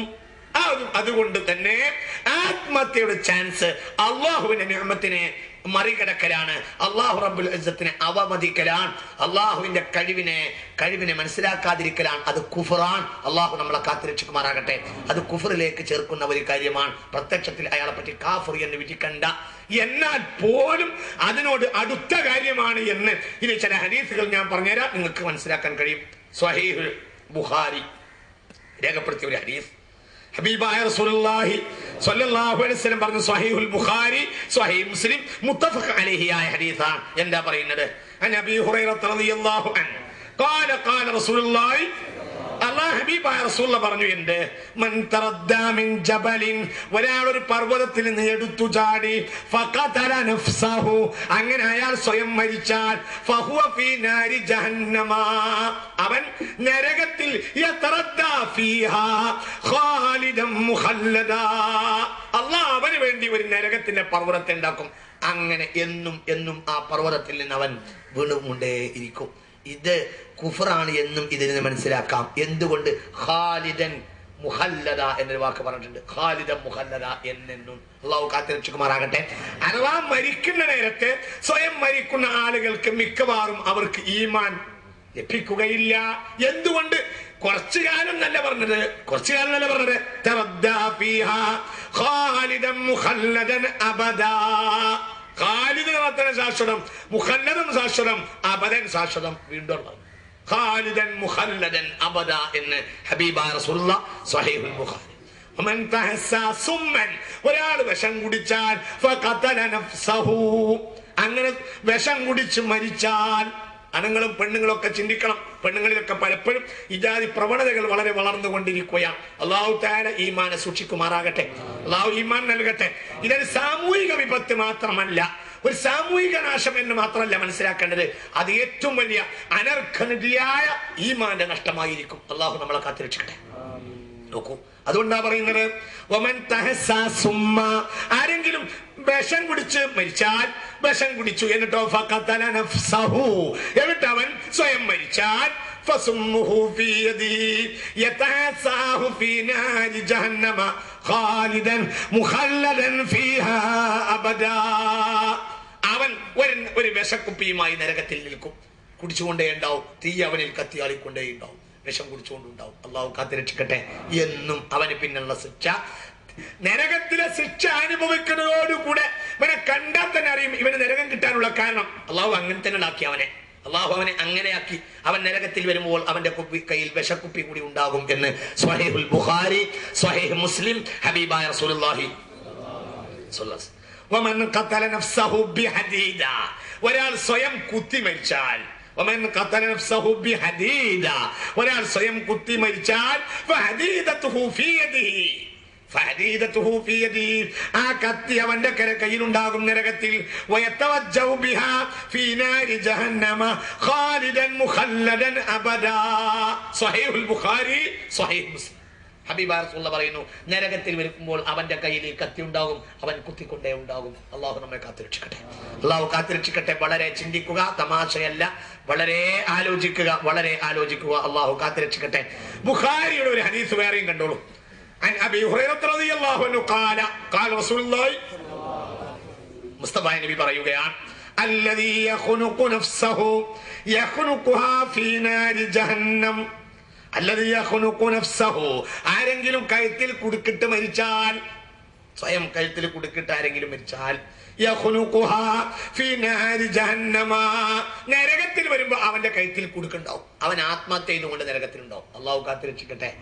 നരകക്കാർ തന്നെ ഇവനെ കളിയാക്കുന്ന വിധത്തിൽ നരകത്തിൽ അവൻ അത്രയും വലിയ ശിക്ഷ ഉണ്ടാകും. പിന്നെ കരുത്തിൽ നിന്ന് നാളെ പരലോകത്തെത്തിയാൽ ആ കുടുക്ക് അതിന് പ്രശ്നമില്ല. വല്ലവി യത്വാനു നഫ്സഹു, ആരെങ്കിലും കുത്തി മരിച്ചാൽ യത്വാനു നഫ്സഹു പിന്നാരി, നരകത്തിലും അവൻ കുത്തിക്കൊണ്ടേ ഇരിക്കും. സ്വഹീഹുൽ ബുഖാരി. അള്ളാഹു കാത്തിരക്ഷിക്കുമാറാകട്ടെ. ബുഖാരിയുടെ വേറൊരു ഹദീസും കൂടി കണ്ടോളൂ. സ്വഹീഹുൽ ബുഖാരി. وعن جندب بن عبد الله قال قال رسول الله, മുസ്തഫ നബി പറഞ്ഞു, റസൂലുള്ളാഹി അവർക്ക് ഒരു കഥ പറഞ്ഞു കൊടുത്തു. കാന ഫീമൻ കാന ഖബലകും റജുലുൻ ബിഹി ജുറുഉൻ ഫജസഅ ഫഅഖദ സിക്കീനാ ഫഖറ ബിഹാ യദഹു ഫമാ റഖഅ അദ്ദമു ഹത്താ മാത. പഴയ കാലത്ത് ഒരാളുണ്ടായിരുന്നു. ഹബീബായ റസൂലുള്ളാഹി പറയുകയാണ്, കാന ഫീമൻ കാന ഖബലകും, നിങ്ങളെ മുൻഗാമികളിൽ ഒരാളുണ്ടായിരുന്നു. റജുലുൻ, ഒരാളുണ്ടായിരുന്നു. ബിഹി ജറുഉൻ, അയാൾക്ക് ജുറുഉൻ, അയാൾക്കൊരു ഒരു മുറിവ് പറ്റി. ഒരു ജുറുഹൻ, ഒരു മുറിവ് പറ്റി. ഒരു മുറിവ് പറ്റി. ഫജസഅ, അയാളുടെ വേദന അതികഠിനമായി. ജസഅ, വളരെ വെപ്രാളപ്പെട്ട വേദനയായി മാറി അയാൾക്ക്. ഫഅഖദ സിക്കീന, അങ്ങനെ അയാൾ ഒരു കത്തിയെടുത്തു. എന്നിട്ട് എന്ത് ചെയ്തു? എന്നിട്ട് അങ്ങനെ അദ്ദേഹത്തിന്റെ കയ്യിന്റെ നാടി മുറിച്ചു. ആ രക്തം അങ്ങനെ വാർന്നുകൊണ്ടിരുന്നു. അയാൾ സ്വയം ഞരമ്പ് മുറിച്ചിട്ട് വേദന കൂടിയപ്പോ അയാൾക്ക് സഹിക്കാൻ കഴിയാതെയായി. അതിനു മാത്രം സഹിക്കാൻ കഴിയാത്തൊരു കാര്യമല്ല. സഹിക്കാൻ കഴിയാത്ത കാര്യം നരകമാണ്. അള്ളാഹു കാത്തിരക്ഷിക്കട്ടെ. അള്ളാഹു കാത്തിരക്ഷിക്കട്ടെ. അള്ളാഹു കാത്തിരക്ഷിക്കട്ടെ. അള്ളാഹു നരകത്തിൽ നമ്മെ മോചിപ്പിക്കുമാറാകട്ടെ. അത്രയൊന്നും ഒരു നാശമല്ല. വളരെ കുറഞ്ഞ കാര്യമല്ലേ ജീവിതമുള്ളൂ. അനുഭവിക്കുക തന്നെ, അതിൽ യാതൊരു പ്രശ്നമില്ല. വളരെ ആലോചിക്കണം. ഹബീബായ റസൂലുള്ളാഹി പറഞ്ഞു, അങ്ങനെ വേദന അതികഠിനമായപ്പോൾ അള്ളാഹു നൽകിയ വിധിയിൽ, അള്ളാഹു നൽകിയ ആയുസ്, അള്ളാഹു നൽകിയ വിധിയിൽ തീർക്കാൻ അയാൾ തയ്യാറായില്ല. അതുകൊണ്ട് തന്നെ അങ്ങനെ അയാൾ മരിച്ചപ്പോൾ അള്ളാഹു പറഞ്ഞു, ബുഖാരിയുടെ ഹദീസാണ്. അള്ളാഹു പറഞ്ഞു, എന്റെ അബ്ദ് എന്നെക്കാൾ അവന്റെ കാര്യത്തിൽ മുൻകടന്നു. മനസ്സിലായില്ല? എന്റെ അബ്ദ് എന്നെക്കാൾ മുൻകടന്നു എന്ന് പറഞ്ഞാൽ അള്ളാഹുവിന്റെ ഉദ്ദേശം ഉണ്ടായിട്ടില്ല എന്നല്ല അർത്ഥം. അവൻ തന്നെ, ഞാൻ സ്വാഭാവികമായി അസ്രായേലിനെ അവനിലേക്ക് അയച്ചിട്ട് മരിക്കുന്നതിന് മുമ്പ് അവൻ അസ്രായേലിനെ വരുത്തി തന്നെയാണ് പറഞ്ഞ വാക്കിന്റെ അർത്ഥം. ഉളരി, ഓടി, അബ്ദി, എന്റെ അടിമ, ബിനഫ്സിഹി, അവന്റെ നഫ്സ് കൊണ്ട് അവൻ ഉളരി, അവൻ ഓടി. ഞാൻ അസ്രായേലിനെ സ്വാഭാവികമായി അയക്കുന്നതിന് മുമ്പ് എന്നെ കൊണ്ട് അയപ്പിക്കുകയും അവൻ ക്ഷണിച്ചു വരുത്തുകയും ചെയ്തു. അതുകൊണ്ട് സ്വഹീഹുൽ ബുഖാരി, ഫഹറംതു അലൈഹിൽ ജന്ന, ഒരാണാണെങ്കിലും പെണ്ണാണെങ്കിലും പുതിയാപ്പളിനെ പറ്റിയിട്ടില്ലെങ്കിൽ അവിടുന്ന് പോകാം. അലം തകുൻ അർളുല്ലാഹി വാസിഅ ഫതുഹാജിറു ഫീഹാ എന്ന് ഖുർആനിൽ അല്ലാഹു തആല പറയുന്നുണ്ട്. ഭൂമി ഇത്രയും വലിയതാക്കി തന്നത് ഒരു സ്ഥലത്ത് പറ്റില്ലെങ്കിൽ അടുത്ത സ്ഥലത്തേക്ക് പോകാൻ. പെണ്ണുങ്ങളൊക്കെ വണ്ടി കയറണം എന്നല്ല ഇപ്പൊ ഈ പറയുന്നത്. അങ്ങനെയൊന്നും മനസ്സിലാക്കണ്ട, കിളിരുകൊടുക ഒന്നും ഉണ്ടാക്കണ്ട, ലതാനായ അനുഭവം ഒന്നും ഉണ്ടാക്കണ്ട. അള്ളാഹു കാത്ത് രക്ഷിക്കുമാറാകട്ടെ. എങ്കിലും പുതിയാപ്പിള വേണ്ട നോക്കാം. അല്ലെങ്കിൽ നാട്ടില് കാലുണ്ടല്ലോ, കാലില്ലാത്ത നാട്ടിലോട്ട് നിൽക്കും വേണ്ട. കാലുണ്ടാവും ഒരു നാട്ടിൽ, അതിനല്ലേ കാലി കമ്മിറ്റി. അവരോട് പോയി പറയണം പ്രശ്നം പരിഹരിച്ചിരുന്ന. ആരില്ലാത്തവർക്ക് അവരെങ്കിലും ഉണ്ടായിരിക്കണം. ഇല്ലെങ്കിൽ കുറ്റക്കാരാകും മുസ്ലിം ഉമ്മത്ത്. അള്ളാഹു കാത്ത് രക്ഷിക്കുമാറാകട്ടെ. പരിഹരിച്ചിരിക്കണം. അവരാ കാര്യം പരിഹരിക്കുമല്ലോ, പരിഹരിക്കും. ഇന്ന് ഏകദേശമുള്ള മഹല്ലുകളൊക്കെ ഞാൻ മനസ്സിലാക്കിയിടത്തോളം ഏകദേശം മഹല്ലുകളൊക്കെ നല്ല ബോധമുള്ള കവിയമാര് നിൽക്കുന്ന മഹല്ലുകളൊക്കെ, എല്ലാം ഞാൻ പറയുന്നില്ല, ഏകദേശമൊക്കെ ഒരു വിഷയം പറയാവുന്ന പരിഹരിക്കാവുന്ന സാധ്യത ഇന്ന് കേരളത്തിൽ വളർന്നു വന്നുകൊണ്ടിരിക്കുന്നുണ്ട്. പൂർണ്ണമായി ഞാൻ പറയുന്നില്ല, ഏകദേശം അത് പൂർണ്ണമായാൽ നമ്മുടെ ഉമ്മത്ത് ഉദ്ധൃതമായി. ഇന്നലെ തങ്ങൾ പാപ്പ പറഞ്ഞതുപോലെ അള്ളാഹു താല നമുക്ക് തൗഫീഖ് ചെയ്യട്ടെ, അള്ളാഹു നമ്മെ അനുഗ്രഹിക്കട്ടെ. അപ്പൊ നമുക്ക് നിങ്ങൾ ഭൂമിയിലെ വിശാലമല്ലേ ഭൂമി. അല്ലാഹു സുബ്ഹാനഹു വ തആല നമ്മളോട് പറഞ്ഞു ഫംശൂ ഫീക മനാകിബിഹാ, അതിന്റെ തോളത്തൂടെ നടന്നോളൂന്ന. നിങ്ങൾക്ക് അല്ലാഹു തആല ഈ ഭൂമിയെ കീഴ്പ്പെടുത്തി തന്നിട്ടുണ്ട്.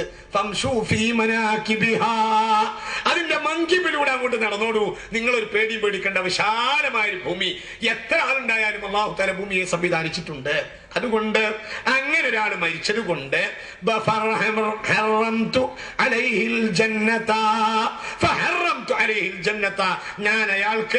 ഞാൻ അയാൾക്ക് നരകം സ്വർഗം ഹറാമാക്കി എന്ന് അള്ളാഹു ആ നേരത്തെ പറഞ്ഞു എന്ന് സ്വഹീഹുൽ ബുഖാരി ഹബീബായ റസൂലുള്ളാഹി സ്വല്ലല്ലാഹു അലൈഹി വസല്ലം. നോക്കൂ, വളരെ ചിന്തിക്കണം.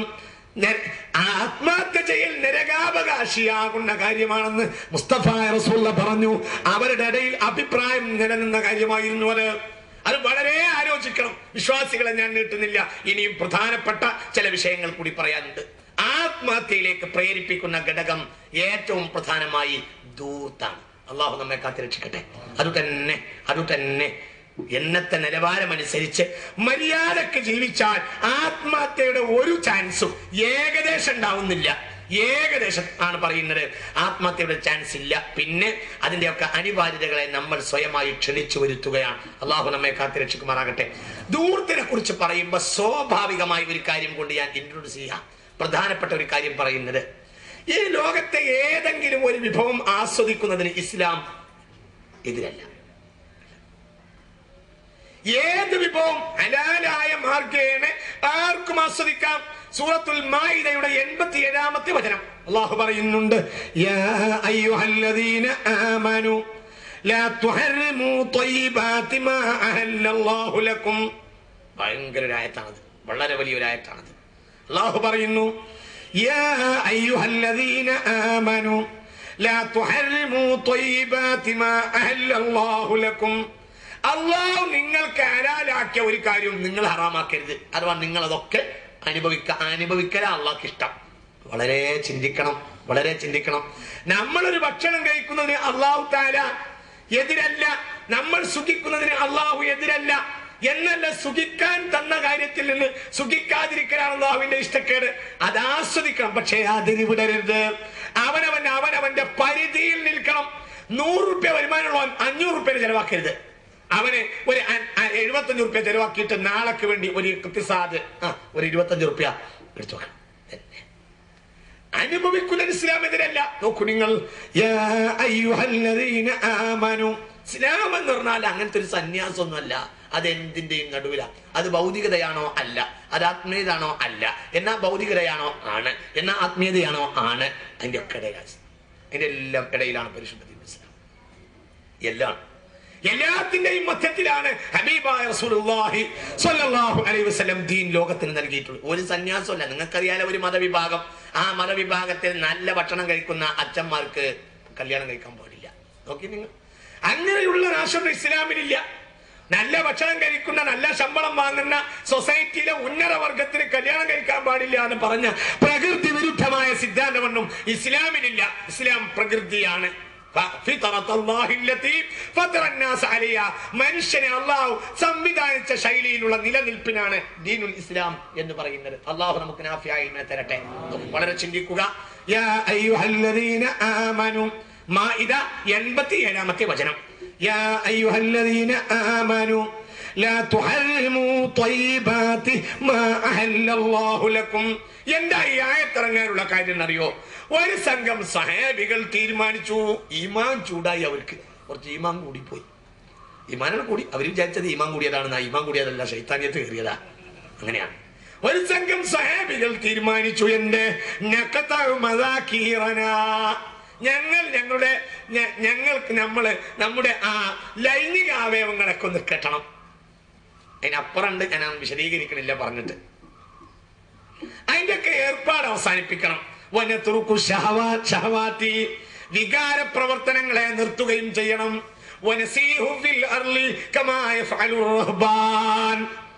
ഇനി സന്യാസികൾ നടക്കുമ്പോൾ നമുക്ക് നടക്കാം. കാരണം ദുനിയാവ് നമുക്ക് പൂർണ്ണമായി അങ്ങോട്ട് ഒഴിവാക്കാം. സന്യാസിമാർ നടക്കുമ്പോൾ അല്ലാഹു തആലക്ക് ഒന്നുകൂടി ഇഷ്ടം. അങ്ങനെയാണല്ലോ റസൂൽ പലപ്പോഴും ദുനിയാവിനെ പറ്റി, ദുനിയാവിന്റെ നാശം എന്നൊക്കെ പറഞ്ഞപ്പോ ഇവർ മനസ്സിലാക്കിയത് ദുനിയാവ് തീരെ അനുഭവിക്കാൻ പാടില്ല എന്നാണ് മനസ്സിലാക്കിയത്. അവർ തീരുമാനിച്ചു,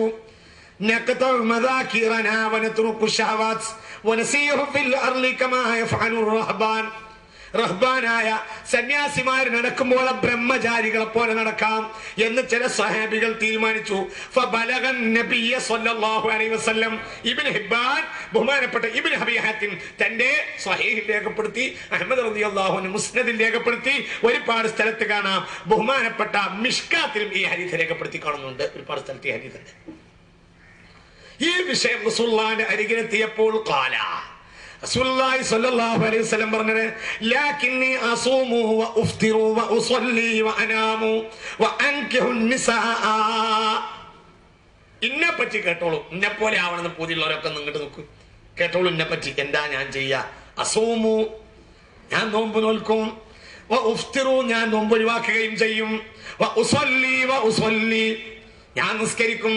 ഞാൻ നോമ്പൊഴുക്കും ചില ദിവസം, ഞാൻ ചില ദിവസം നോമ്പ് ഒഴിവാക്കും, ഒഴിവാക്കും. അങ്ങനെയൊക്കെ എന്റെ ശൈലി. നോമ്പോറ്റോ നോറ്റു, നോമ്പില്ല ഇല്ല. സ്വഹാബികൾ പറയുന്നുണ്ട്, റസൂലുള്ളാഹി നോമ്പ് നോറ്റവനായി കാണാൻ ഞങ്ങൾക്ക് തോന്നിയാൽ നോമ്പ് നോറ്റവനായി തോന്നും, നോമ്പുണ്ടാവും. വേറെ ചില ദിവസം നോക്കിയാൽ തീരഞ്ഞ് നോക്കന്നല്ല എന്ന വിചാരത്തിൽ നോമ്പ് പറ്റ ഒഴിവാക്കും ചെയ്യും. ഈ മാസം തീരെ നോക്കന്നല്ല എന്ന വിചാരത്തിൽ ഞങ്ങൾ ധരിക്കുന്ന വിചാരത്തിൽ പ്രകാരം നോമ്പ് ഒഴിവാക്കും. അങ്ങനെയൊക്കെ കാണാം. ഞാൻ നോമ്പ് നോൽക്കും, ഞാൻ നോമ്പിനെ ഒഴിവാക്കും. ഞാൻ രാത്രിയായ നിസ്കരിക്കും, ഞാൻ രാത്രിയായ താറ്റ് നിസ്കരിക്കും. എനിക്ക് ആവശ്യമുള്ള അളവിൽ ഉറങ്ങും ചെയ്യും. അല്ലാതെ എന്തല്ല നിന്നിട്ട് ഇഷ കഴിഞ്ഞാൽ പിന്നെ സുബൈ വരെ നിസ്കരിക്കുക, ആ ഏർപ്പാടൊന്നും എനിക്കില്ല. ഉസല്ലി, ഞാൻ നിസ്കരിക്കും. അനാമു, ഞാൻ ഉറങ്ങുകയും ചെയ്യും. ഞാൻ കല്യാണം കഴിക്കും, ഒക്കെ ഞാൻ ചെയ്യും. എനിക്ക് ഈ ദുനിയാവിലെല്ലാം വേണം, എല്ലാം വേണം. നിങ്ങൾക്കറിയില്ലേ, ഹബീബായ റസൂൽ പറഞ്ഞു, സലാസത്തുൻ ഹുബ്ബിബ ഇലയ്യ മിൻ ദുനിയാകും അത്വയ്യിബു വന്നിസാഉ വഖുറത്തു ഐനിഹി ഫിസ്സലാഹ്. അല്ലാഹു നാഫിയായ ഇൽമിനെ തരട്ടെ. സലാസത്തുൻ ഹുബ്ബിബ ഇലയ്യ മിൻ ദുനിയാകും, ഇനി എനിക്ക് ഈ ലോകത്തെ ഏറ്റവും ഇഷ്ടപ്പെട്ട കാര്യങ്ങൾ മൂന്നെണ്ണമാണ്. ഒന്ന് അത്വയ്യിബു, നല്ല സുഗന്ധം മൂക്കിലൂടെ അങ്ങനെ കയറുക, നല്ല സുഗന്ധം, നല്ല അത്തർ ആസ്വദിക്കുക, നല്ല വിശാലമായ നല്ല പെർഫ്യൂംസ് ആയിരുന്നു ഹബീബായ റസൂലുള്ളാഹി. ഭയങ്കര ഇഷ്ടമാണ് റസൂലുള്ളാഹിക്ക്. അതുകൊണ്ട് തന്നെ പെർഫ്യൂമിന് അങ്ങനത്തെ ഒരു സുന്നത്തുണ്ട്. ആരെങ്കിലും പെർഫ്യൂം ഹലാലായത് നീട്ടിയാൽ പിന്നെ മടക്കരുത്. റസൂലുള്ളാഹിക്ക് വലിയ ഇഷ്ടമായിരുന്നു പെർഫ്യൂം. നോക്കൂ നിങ്ങൾ, ഈ ദുനിയാവിന്റെ സൗരഭ്യമാണത്, ആസ്വാദനാണ്. എനിക്കൊരു വലിയ ആഗ്രഹമാണ്, എനിക്ക് വലിയ പൂരിയ, ഞാനത് ചെയ്യും. ഒന്ന് അത്വയ്യിബു, സലാസത്തുൻ ഹുബ്ബിബ ഇലയ്യ മിൻ ദുനിയാകും, ഈ ലോകത്ത് എനിക്ക് ഏറ്റവും ഇഷ്ടപ്പെട്ട കാര്യം മൂന്നെണ്ണമാണ്. ഒന്ന് അത്വയ്യിബു, സുഗന്ധമാണ്. ഉറങ്ങണ്ട, എല്ലാവരും ഒന്ന് ശരിക്കും നല്ലോണം തല തുറക്കുക. അല്ലാഹു നാഫിയായ ഇൽമിനെ തരട്ടെ. ഒന്ന് സലാസത്തുൻ ഹുബ്ബിബ ഇലയ്യ മിൻ ദുനിയാകും അത്വയ്യിബു, ഒന്ന് സുഗന്ധമാണ്. വന്നിസാഉ, എന്റെ ഭാര്യമാരാണ്. നാട്ടിലെ പെണ്ണുങ്ങൾ മുഴുവനും കൂടി ബസ് സ്റ്റോപ്പിൽ പോയി നിൽക്കാന്നല്ല അതിന്റെ അർത്ഥം, അങ്ങനെ മനസ്സിലാക്കണം. ഇസാഖിന് പെണ്ണ് നടത്തണ്ട, അങ്ങനെയല്ല ഇവിടെ അർത്ഥം. ഭാര്യ എന്നാണ്. എന്റെ ഭാര്യമാർ അതെനിക്ക് ആസ്വാദനം തന്നെയാ, എനിക്കത് വലിയ രസമാണ്, ആസ്വാദനമാണ്. കാരണം ഞാൻ ഈ ദുന്യാവിലല്ല ജീവിച്ചത്. ദുന്യാവിൽ അല്ലാഹു തആല എന്നെ പറഞ്ഞയച്ചത് ദുന്യാവ് ആസ്വദിക്കാൻ തന്നെയാ, അല്ലെങ്കിൽ പിന്നെ ആഖിറത്തിൽ നിർത്തിയാൽ മതിയല്ലോ. അതുകൊണ്ട് പെണ്ണുങ്ങളോട് എനിക്ക് താല്പര്യമാണ്, ജനങ്ങളോട് താല്പര്യമാണ്. അവരോട് ബന്ധപ്പെടും, കളിക്കലും ചിരിക്കലും സംസാരിക്കലും ഒക്കെ എനിക്ക് ഇഷ്ടമാണ്. ഒരിക്കലുണ്ടായി ബഹുമാനപ്പെട്ട ഹബീബ റസൂലുള്ളാഹിന്റെ ഒരു ഊഴം ആയിഷ ബീവിയുടെ വീട്ടിലാണ് റസൂലുള്ളാഹ്. അപ്പോഴാണ് ആയിഷ ബീവിയുടെ ചില വീട്ടിലേക്ക് ചില പെൺകുട്ടികൾ വന്നിട്ട് ഇങ്ങനെ ദഫടിച്ചിട്ട് പാട്ട് പാടി. റസൂലുള്ള പാട്ട് കേട്ട് ഇങ്ങനെ അവര് ഞാൻ കണ്ടാല് റസൂൽ ഇങ്ങനെ കിടക്കുന്ന സ്ഥലത്തേക്കാണ് കുട്ടികൾ വന്നിട്ട് ആ റൂമിൽ നിന്നിട്ട് ആയിഷ ബീവി കേൾക്കുന്നുണ്ട് കുട്ടികൾ ഇങ്ങനെ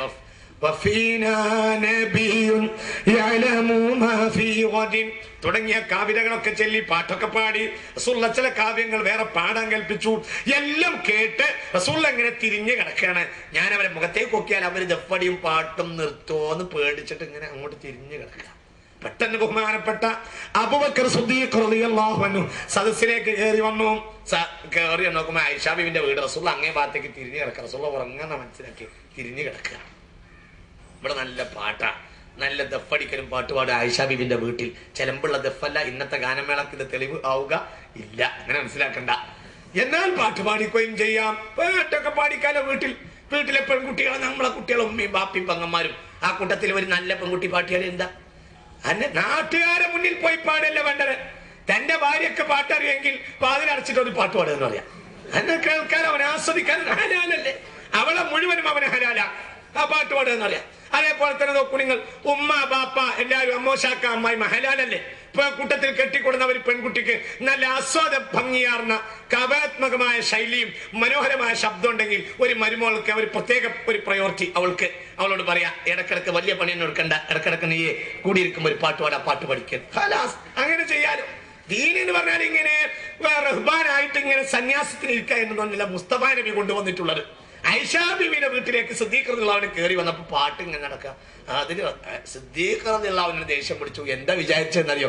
റസൂലുള്ള ഉറങ്ങി കിടക്കണോടത്ത് അതൊന്നും അതിന്റെ പവിത്രത ആലോചിക്കാതെ ആയിഷ ബീവി പാട്ട് പാടിക്കണം. ദേഷ്യം കണ്ട് വന്നിട്ട് എന്ത് ചെയ്തു? ഊരക്കൊരു ഇട്ടിയാണ് കൊടുത്തു. ആയിഷ ബീവിയുടെ നല്ല ഒരു ഇട്ടിയാണ് കൊടുത്തു. കുട്ടികൾ പാട്ട് നിർത്തി. കുട്ടികളാകെ പേടിച്ചു. എന്റെ അപ്പം ഇവിടെ നടന്നത് ആകെ പേടിച്ചു പോയി. സിദ്ദീഖ് റളിയല്ലാഹു ജ്വലിക്കുന്ന കണ്ണുകളോടുകൂടെ ഒരു പെരുന്നാളാണെന്നാണ് ഒരു ഹദീസിൽ കാണുന്നത്. കുട്ടികളുടെ പാട്ട് നിർത്തിയപ്പോ മുസ്തഫ നബി സല്ലല്ലാഹു അലൈഹി വസല്ലം തിരിഞ്ഞു. ഇങ്ങോട്ട് തിരിഞ്ഞു നോക്കുമ്പോൾ ആകെ ഹൈറാനിയത്തില. ഓടാൻ വേണ്ടി കുട്ടികൾ തയ്യാറെടുക്കുക. എന്തോ ഇപ്പൊ ഇവിടെ നടക്കുമെന്ന കുളത്തിൽ ആയിഷ ബിബി ജ്വലിക്കുന്ന കണ്ണുകളോടെ സിദ്ദീഖ് റളിയല്ലാഹു അൻഹു റസൂലുള്ളാഹി പുഞ്ചിരിച്ചുകൊണ്ട് പറഞ്ഞു, ഖല്ലീം യാ അബൂബക്കർ, അവരെ വിട് അബൂബക്കർ. എന്താ നിനക്ക് പറ്റി? ഞാൻ ഇത് കേട്ട് കിടക്കല്ലേ? ഇന്നലി കുല്ലി ഖൗമിൻ ഈദൻ ഹാദാ ഈദുനാ യാ അബൂബക്കർ. ഇന്നലി കുല്ലി ഖൗമിൻ ഈദൻ, എല്ലാ ജനങ്ങൾക്കും ഒരു സന്തോഷവേളല്ലേ? ഹാദാ ഈദുനാ, ഇത് നമ്മുടെ സന്തോഷവേളയാ. അനുഭവിക്കട്ടെ കുട്ടികൾ, കേൾക്കട്ടെ നമുക്ക്. അതിനൊന്നും ഒരു പ്രശ്നവുമില്ല. വളരെ ചിന്തിക്കണം വിശ്വാസികളെ. ഇസ്ലാം എന്ന് പറഞ്ഞാൽ അങ്ങനത്തെ ഒരു സന്യാസമൊന്നുമല്ല. അത് ഭൗതികതയാണോ ആണ്, അത് ആത്മീയതയാണോ ആണ്, എല്ലാമാണ്. അതുകൊണ്ടാണ് മൂന്ന് കാര്യമാണ് എനിക്ക് ഈ ലോകത്ത് ആസ്വാദ്യം നിറവ്. അതിൽ രണ്ട് കാര്യം ദുന്യവിയ, ഒരു കാര്യം മാത്രമേ ഉഖ്റവിയുള്ളൂ. നിങ്ങൾ മനസ്സിലാക്കണം, വളരെ ചിന്തിക്കണം. തന്റെ ചോറുള്ളവർക്ക് തുറക്കാൻ വേണ്ടി ഞാനിത് പറയുന്നത്.